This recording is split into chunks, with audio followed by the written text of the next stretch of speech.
How to fix WhatsApp could not start error in iPhone 12. So let's start the video. First of all, if you want to fix this problem, then firstly open App Store and search here WhatsApp. Now here you can check your WhatsApp have any update. If your WhatsApp have any update, then here you can see the update option. First of all, update your WhatsApp. After update your WhatsApp, your problem will be fixed. If it doesn't fix your problem, then open your settings. In settings, click on general and then click on iPhone storage. Now scroll down and click on WhatsApp.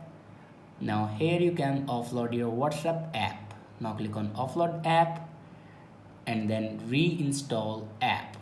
After reinstall your app, your problem will be fixed. I hope this video is helpful for you. Thanks for watching.